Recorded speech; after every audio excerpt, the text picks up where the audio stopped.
गाजियाबाद से आए हुए लोग हैं जो कि परम पूज्य बाबा साहब डॉक्टर भीमराव अंबेडकर जी की जयंती को लेकर के यहाँ पे बहुत सारी भीड़ इकट्ठा है। और मेरे साथ में गाजियाबाद से मंगे राम जी, मैं बात करता हूँ 2027 में बीएसपी की सरकार बनाने का क्या है, कैसे बनाएंगे सरकार? 2007 में बहुजन समाज पार्टी की सरकार उसी प्रकार से बनेगी जिस प्रकार से 2007 में बनी थी। सोशल इंजीनियरिंग के काम से हर समाज का आज वोटर आज बहुजन समाज पार्टी की तरफ देख रहा है। इस सरकार से सभी, चाहे वो किसी भी समाज का गरीब और मजदूर है, वोटर है, वो सब त्रस्त है और आज बहुजन समाज पार्टी की तरफ देख रहा है। जिस प्रकार से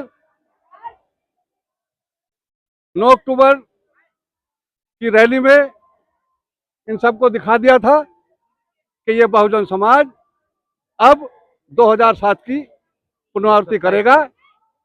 2007 में 2027 में 2007 की पुनरावृत्ति करेगा। अब जिस प्रकार से इस वोट की ताकत को इन्होंने समझ लिया है, वोट की ताकत से हम मांगने वाले नहीं देने वाले बनेंगे। जो मनोहर काशीराम जी कहा करते थे कि मांगने वाले नहीं देने वाले बनो, तो देने वाले माननीय बहन जी को बनाया। ये जो पार्क जहां हम खड़े हैं, ये किसी ने मांगा नहीं था, ये आपकी वोट की ताकत से ही ये सब किया गया। और पूरा उत्तर प्रदेश आज पूरे देश में बहुजन समाज पार्टी का कारवा बढ़ रहा है और 2027 में निश्चित रूप से कोई भी सरकार बनने से रोक नहीं सकता। बहन कुमारी मायावती। जगजीवन राम जी, आज आप 14 अप्रैल में आए थे, क्या है कुछ बताइए। सर, बात यह है कि 14 अप्रैल सन 1891 को हमारे भारत के मसीहा, जो है भारत के मसीहा रहे डॉक्टर साहब, जिन्हें डॉक्टर बाबा साहब भीमराव अंबेडकर कहा जाता है, जिनका आज हम लोग बड़ी हर्षोल्लास के साथ जन्मोत्सव मनाने आए।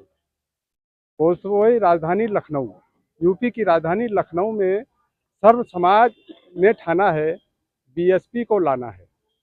ये बीएसपी मूवमेंट का जो है गठन दलों से नहीं होता है।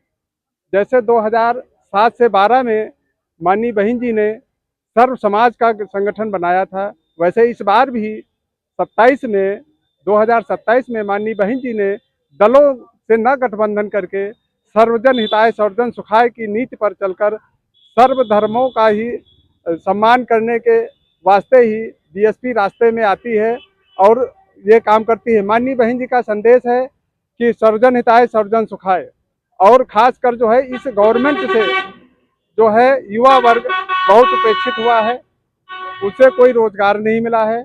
शिक्षा और महंगाई, हर चीज परेशान है, चाहे अमीर हो या गरीब हो, हर वर्ग हर आदमी परेशान है। यहाँ पे जातियों की कोई बात नहीं है, सर्व सामान्य के लोग भी जो है ज्यादा से ज्यादा परेशान है। इसलिए जो है उनकी मुख्य धारा में विचार आया है कि इस बार हमको बीएसपी की सरकार बनाना है। आज हमारे साथ में है मनोज भारती जी उर्फ महेंद्र भाई। इनसे मैं बात करता हूं कि आज 14 अप्रैल परम पूज्य बाबा साहब जी की जयंती पर आज महारैली का आयोजन किया गया है। मैं बात करता हूं 2027 में क्या है तैयारी। देखिए, जिस तरह से आज हमारे देश की कंडीशन है और जिस तरह से हम लोग इस सरकार से प्रभावित हुए हैं, उस हिसाब से हम लोगों क्या, हमारा परिवार ही नहीं, हमारा समाज ही नहीं, सभी समाज को चाहिए कि 2027 में माननीय बहन कुमारी मायावती जी का साथ दें।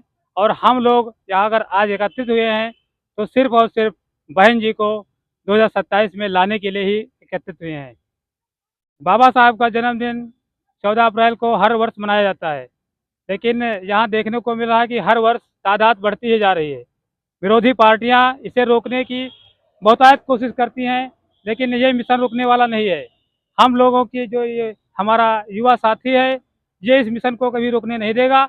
और 2027 में हम लोगों को तय है, ये हमारी बात तय है कि 2027 में हमारी बहन कुमारी मायावती जी जरूर सत्ता में आएंगी। क्या बाबा साहब ने जो है किन किन समाजों के लिए क्या क्या काम किया, कुछ बताने का काम करेंगे? देखिए, कहने की बातें ये तो बहुत सारी समाज में चल रही हैं, लेकिन हमारे जो बाबा साहब थे, उनके बारे में जानना इतिहास को पढ़ने से ही मालूम होगा कि बाबा साहब क्या थे और उन्होंने क्या किया। वैसे आपको बता दें कि बाबा साहब ने केवल दलितों के लिए ही कुछ नहीं किया था, ओबीसी, सामान्य वर्ग सबके लिए उन्होंने बहुत प्रयास किया और संविधान में ऐसा ढांचा तैयार किया जो सर्व समाज को उन्नति के और विकास की ओर अग्रसित होना सुनिश्चित किया गया है। तो बाबा साहब हमारे जो 32 डिग्रियों के जानकार थे, धारी थे और 9 भाषाओं के ज्ञाता थे। उन्होंने बहुत सारा मतलब वर्क किया है समाज को ऊपर उठाने के लिए। उसमें मुख्यतः ओबीसी और एससी को प्रथम वरीयता दिया है और सर्व समाज को जो है संविधान के रूप में हमको जो है आज़ादी दी है।